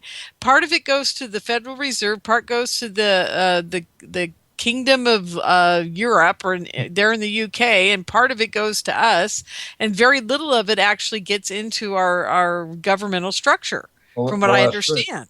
That's true, because the bulk of the yearly budget is, as we should know, goes to retire the national debt. Okay, now what does that mean? That means we're paying interest on money that we borrowed to run the country. All right, now who do we owe that money to? The international bankers. That's right. Now here's the thing. I'm an honest guy. And if I come to you, Lauren, and I say, I need $100, you know, to get my car fixed, I don't have it. Can I borrow $100? And you're nice. And you say, yeah, okay. And you pull $100 out of your pocket and you loan it to me to go fix my car. I am obligated to pay you back. Okay. And I'm a decent person, an honest person, and I will move heaven and earth to pay you back. I've been caught on some really bad scams when I was younger, and instead of ruining my credit rating, I just said, well, I was a sucker, and I went ahead and paid up things that I legitimately owed. Okay, but in the case of this money that the government borrows from these international bankers, are they actually pulling money from somewhere out of their pocket or out of foreign banks to loan us money? No. It's just the movement of decimal points in a computer. That's right. Basically, the way it works is Congress says we're going to raise the debt ceiling. You know, we now owe $20 trillion, so we're going to kick it another couple of trillion. We'll owe $22 trillion. So they authorize more debt. So the Federal Reserve System, which is 12 banks that are not connected to the government at all, they are owned by private banks, many of who are owned in turn by stockholders, many of whom are not even American citizens. And they print up, $2 trillion and put it in circulation. Now, where did it come from? It came out of thin air. The only real cost involved is a few $100 for the paper and the ink to print up all that money. And yet we don't have to, it's not that we have to pay back the few $100 to print the money. We have to pay back $2 trillion that we've added. And in fact, once you look at it, you realize that back in 2008, 2009, when the economic downturn occurred, there were these banks that were essentially bankrupt because of their dealings in derivatives and their bad mortgage and loans and home loans. And they were bankrupt, but they were prevented from going out of business because the government took our tax money in the TARP program and gave that money to these banks to prop them up so they could continue in business because, as they said, they were too big to fail. Okay. That's And right. so- Okay, Jim, I hate to do this to you here, but gosh, I can't believe we've hit the bottom of the hour. I just Oh my looked God, down. we're there. How did that happen? Anyhow, so we'll be back, folks. We got a few more minutes with Jim Mars and your questions coming from the chat room right after this break, so stay with us. You're locked into Inception Radio Network, Superior, Wisconsin. Don't have a computer? Is your internet connection down? Don't worry. Use your trusty cell phone or landline and call into our listen line at 401-283-6700 to listen to the Inception Radio Network 24/7. Again, that call-in number is 401-283-6700. For the Inception Radio Network, I am MJ.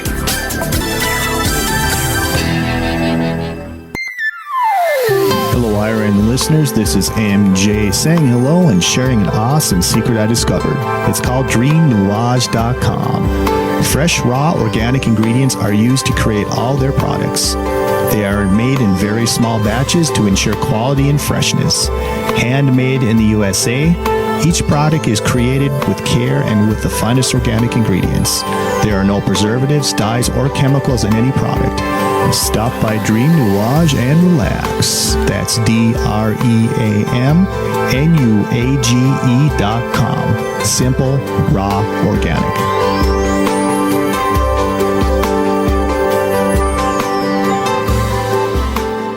Do you have a smartphone? If so, Inception Radio Network is the best app for you. Available on iTunes, Android, Samsung, and most other app stores. Just search Inception Radio Network. With the app, you can listen live, check out podcasts of recent and past shows, view our videos, see what shows are coming up, who the guests are, and, via the chat room, send live questions to those guests. You know it makes sense. Check your app store now. Inception Radio Network. I'll see you there. Are you looking for a cure for boredom? Never worry. IRN's new interactive website introduces a number of ways to pass time while you listen to your favorite show. Choose anything from the IRN chat lounge, the game lounge, video lounge, or the mood lounge. These fun, exciting features let you chat in real time with fellow listeners, view live skywatches, play daily posted online games, or pick a show based on topic. The choices are endless. Use your time wisely, keeping it all on IRN. Hello, everyone.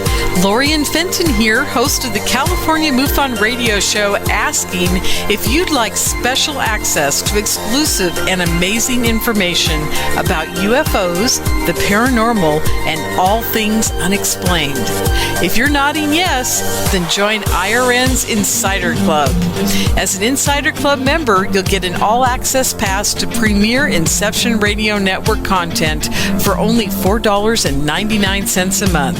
This includes live UFO and paranormal conferences, live streaming UFO skywatches, exclusive IRN radio and TV productions, and of course, paying radio with MJ and Ken Storch. So don't wait any longer. Visit InceptionRadioNetwork.com and click on Member Login to join IRN's Insider Club and get your VIP access today.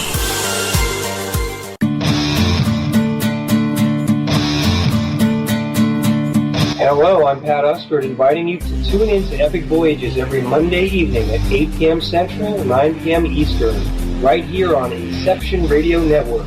To find out more about Epic and how you can become a member, visit epicvoyagers.com.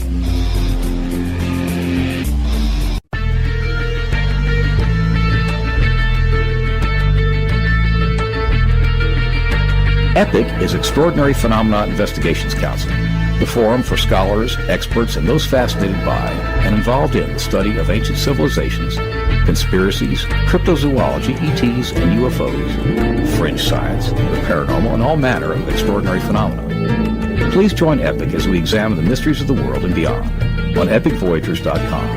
And for updates on the upcoming interactive video presentations, the latest news and discussion on the EPIC forum, as well as research, investigations, and membership opportunities. Epic Voyages program schedule is on the Inception Radio Network. Thank you for joining us.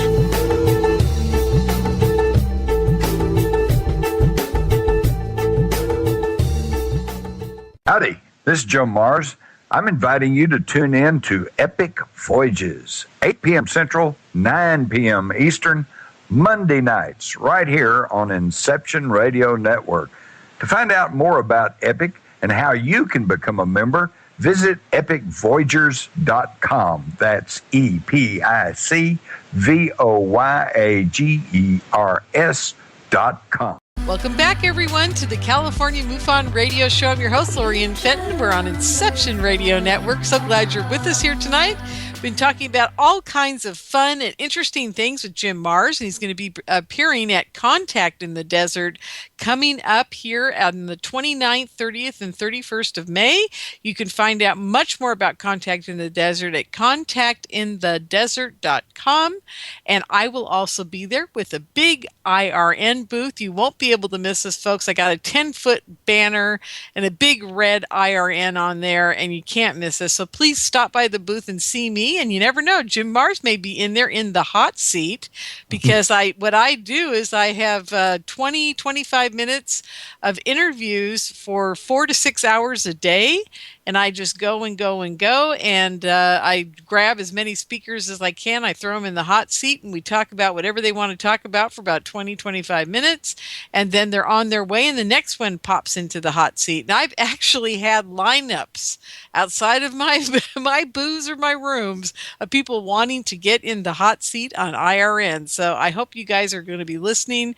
I don't know if we're going to be able to do it live, everyone. I don't know how we're going to pull this off. I've got to talk to MJ and Joe and Bob and figure out how this is all going to happen. But the worst that is going to happen is that I'm going to record at least 12 hours of broadcasting for you for the Insiders Club.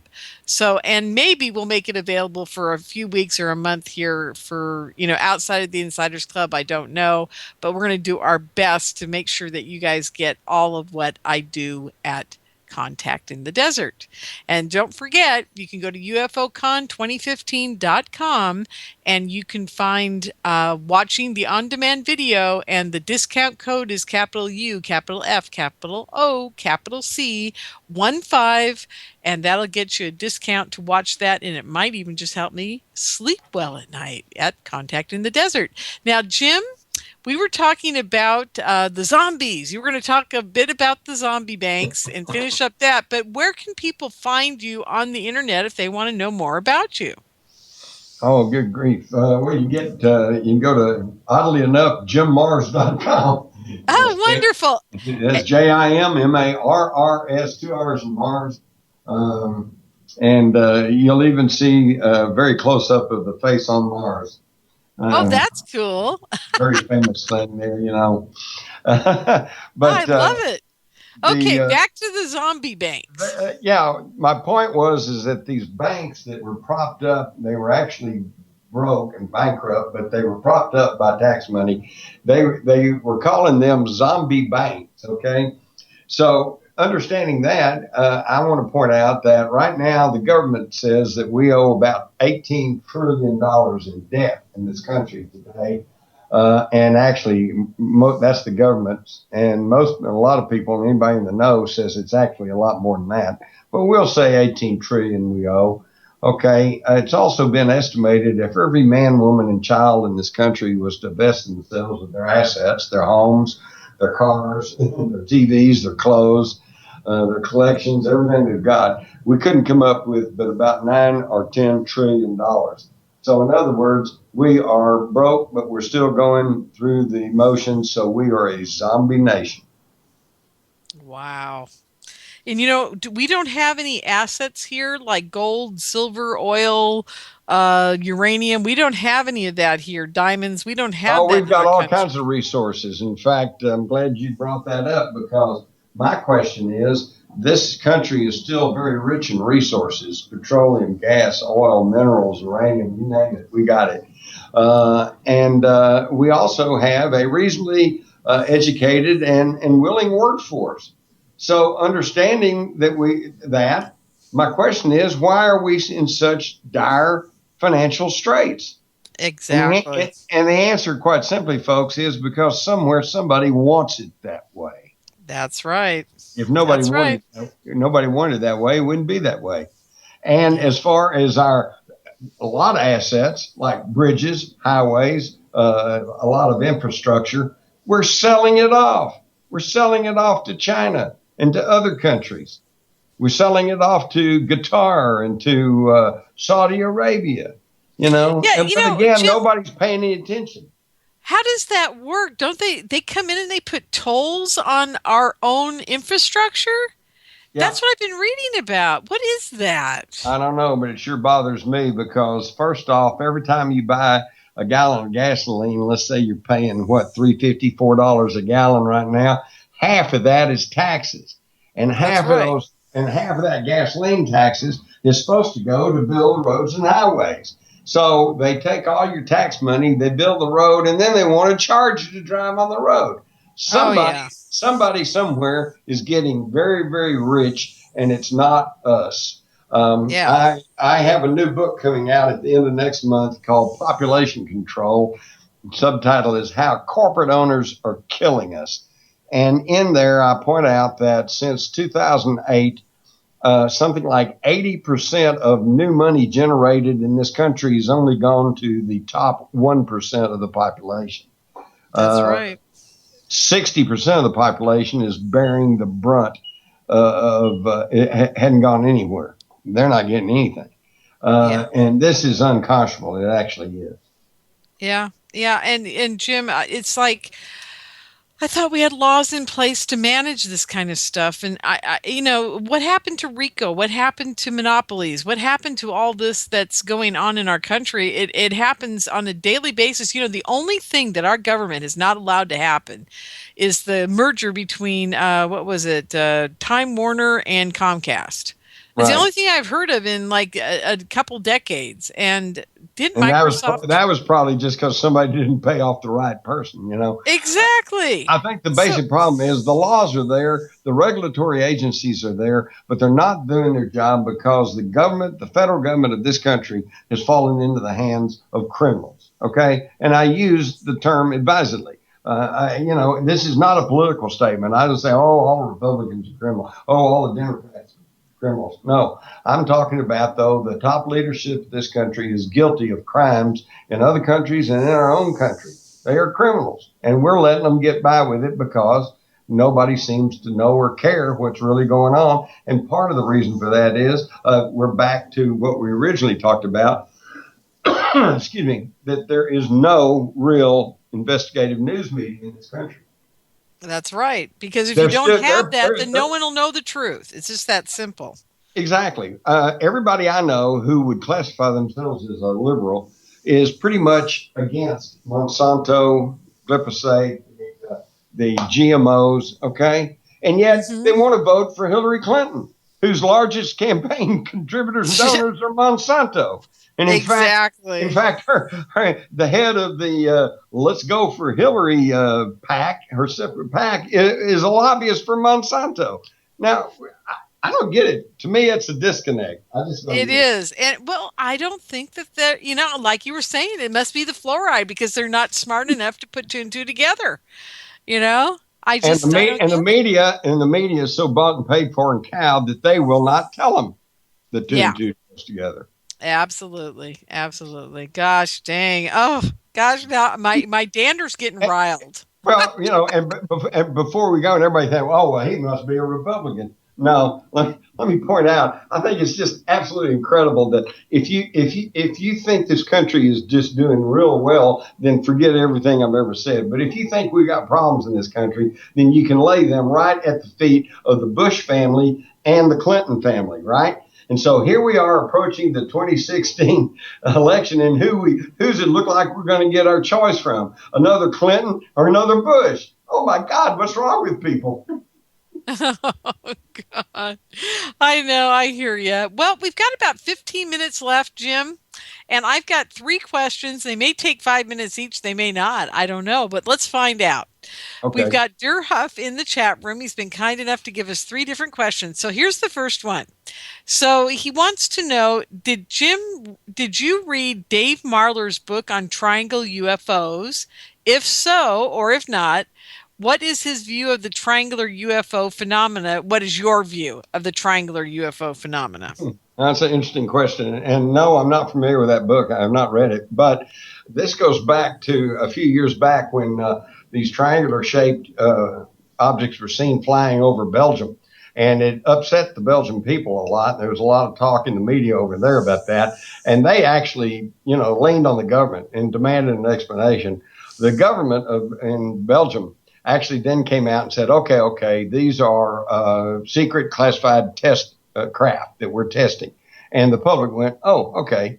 And they went away. Now, I would think that our government ought to say the same thing. And in fact, if you'll stop and think about it, the new B-1 bombers, the new Delta, are Delta winged fighters, right?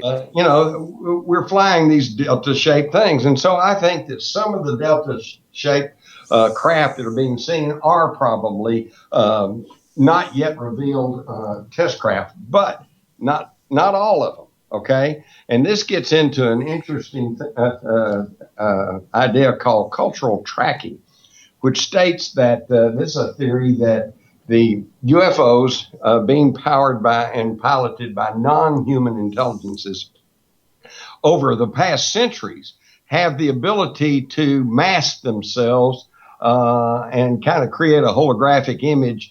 And they have done this under cultural tracking to appear as something that is somewhat familiar to the observers, okay? You go back through history, you find the ancient Chinese were talking about the flying dragons through the sky. The ancient Egyptians were talking about the flying boats. The Romans talked about flying shields through the air. Okay, and then of course we got to the late 1800s when H.G. Wells was talking about going to the moon and talking about around the world in 80 days on big balloons, and we had the airship mystery of 1896-97, and then we get into World War II, and then all of a sudden there's little saucer-shaped things. Okay, then we got the flying saucers, and now we got triangular-shaped stuff. So it could be that some of this triangular-shaped craft are indeed UFOs that are either morphing into their true shape or giving us a triangular type shape so that we're not too blown out of our minds because we're used to delta shaped aircraft. Right, exactly. Well, but there is one little problem with that, Jim. Do we have the capability of stopping and not moving in space and time and in the sky and then zooming off at 40,000 miles an hour yet, do you think? Not that we're being told about.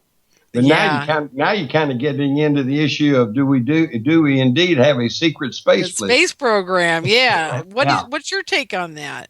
Well, yeah, I think there has been, and I think this was, in fact, you can read about this in my book, The Rise of the Fourth Reich, in that at the end of World War II, the Soviets grabbed all of the Nazi rocket scientists they could find and took them back to Russia for their rocket program, their space program, and we did the same thing. We took every German Nazi rocket scientist we could find and brought them back over here, and they built our space program.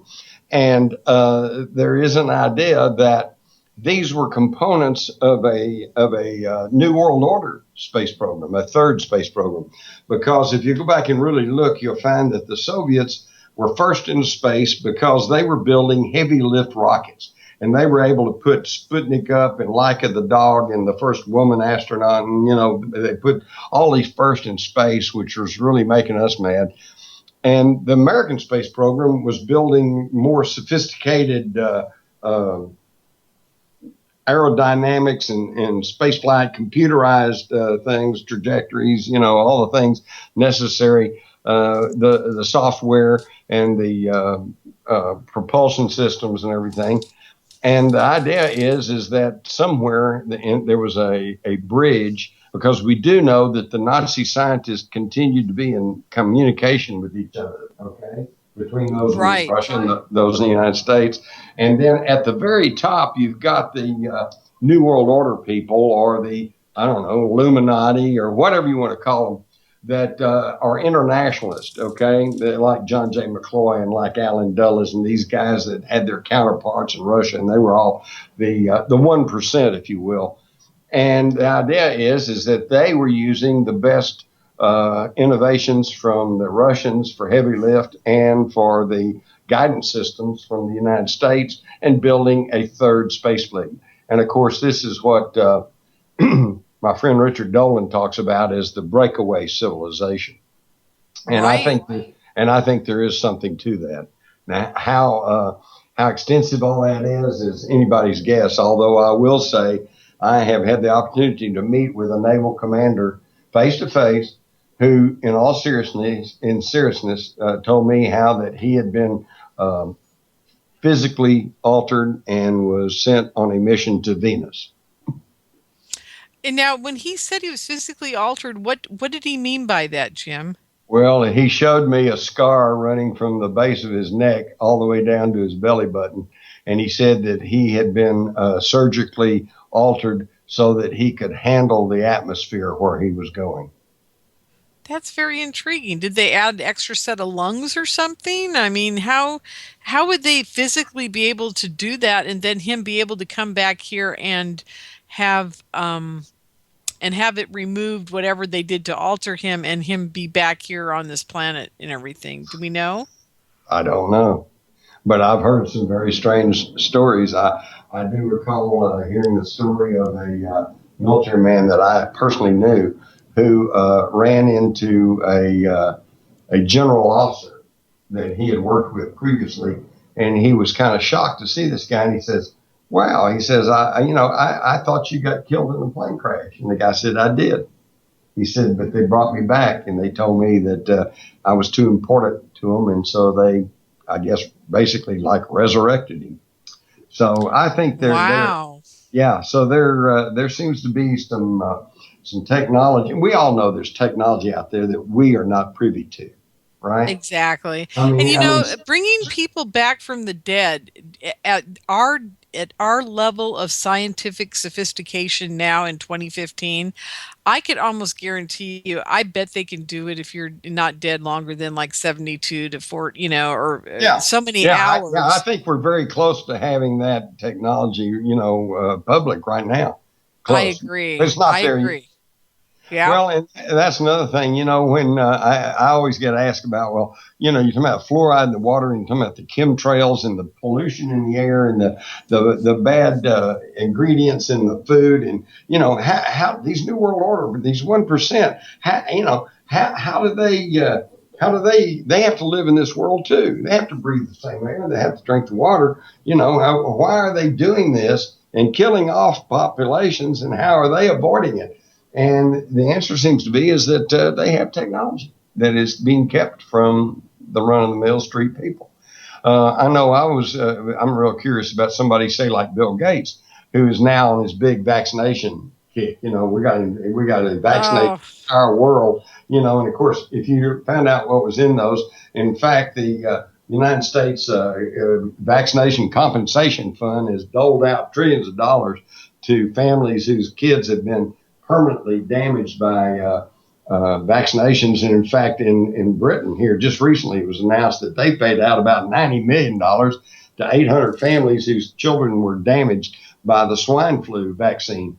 And, and there is an argument there to be made that maybe a few people getting hurt is worth all these people being immunized. But the point is like in California now, they are trying to pass laws making mandatory vaccinations. Yeah, and, absolutely. I've been fighting that battle. Yep. I know. And I just don't get it. What's with people, if your doctor medicates you and you can show that he did not get your informed consent, you can sue him, and you can charges against him. So a doctor can't medicate you without your informed consent. So how do they think that they're going to tell a whole state of people that they got to get injected with potentially hazardous substances as a matter of law? It's just insane. It really is. But so my point is, though, is how does somebody like Bill Gates, how do you get him on your side? How do you get him to be a eugenicist who thinks that we need to cull the population, which he does? He said so. You don't buy guys like that because he's got all the money in the world. But just a what if? what if they go to somebody like Bill Gates and say, Bill, if you get on our bandwagon and side with us, and we're going to cull the population down to 500 million, and they'll mostly be service people, and then we'll have a nice, pleasant, clean world to live in. And if you'll go along with us on our program, we have the technology to guarantee that you can live to be 200 years old. Yeah. Oh, absolutely. They might listen to you. Yeah, and I believe that that's what's been going on now for some time, especially since the late 90s, because I saw such a big switch in how people were more willing, the higher echelon people like Gates and, Paul, whatever his name is, that was his partner, and these kind of people, I saw such a big switch in how their political views were. And something happened to them. And you're absolutely right, Jim. I wouldn't doubt at all if they approached them and said, look, we may not have the technology today, but in 6 years, 5 years, 8 years, we're going to have it, do our bidding, and you can have it too. Right. So I think there's definitely something along those lines happening. Now, one last question before we go, and hopefully we can keep it short. There is a vote in the Senate in the next 24 to 48 hours, I think, about the Patriot Act and whether they're going to rescind it or not. Do you know anything about it? Well, of course I do. That was covered pretty well in my book, The Terror Conspiracy Revisited. The Patriot Act is one of the most odious pieces of legislation ever passed in this country. And frankly, they ought to do away with the whole thing. And if do you think that's what won't, then they at least need to carve out some of the more odious sections of it. Exactly. So it's your opinion that they should let it go and let it die out. But absolutely. And the reason I say that is because if there was truly this terrible terrorist threat to this country, I wouldn't like it, and I still wouldn't like it, but I could at least understand that perhaps some of these steps are necessary. But if you'll really look into it, all goes back to 9/11. 9/11 was an inside job.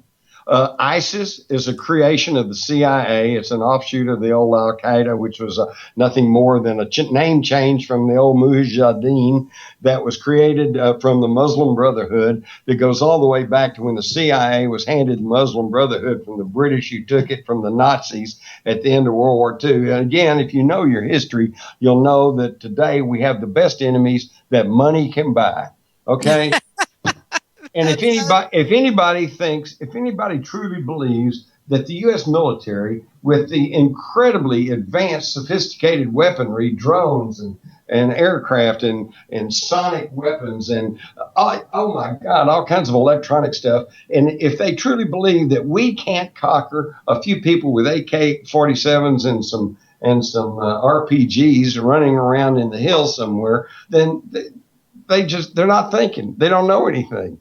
Absolutely. And of course, now I'm talking about most of the people, I guess. But I want to thank you for saying that, because I'm absolutely in shock. I know what our military is capable of, and I know you do too. And you talk to the regular person on the street, and they have no idea how advanced they are. Well, let me tell you how bad it is. No, Vietnam was my war, okay?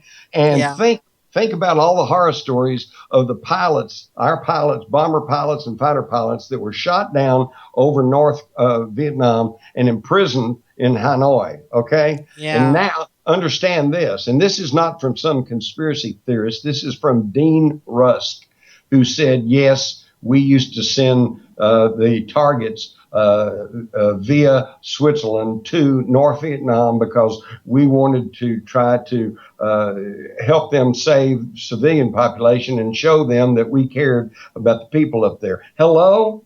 Yeah. In other words, our leadership when we were at war was tipping off the enemy where our raids were going to be so they could concentrate their anti-aircraft batteries and shoot down our pilots.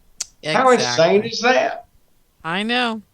Well, now we know the world's insane, Jim. I got to say good night. Now we can all sleep peacefully. We can all sleep because we know what we're thinking is true. Well, everyone, thank you for being with us here tonight. Remember, Contact in the Desert. Jim Mars will be there. I'll be there. You guys got to be there, too. Come and say hi to both of us. Thanks, Jim, for being on the show. Good night, everybody. We'll see you next week.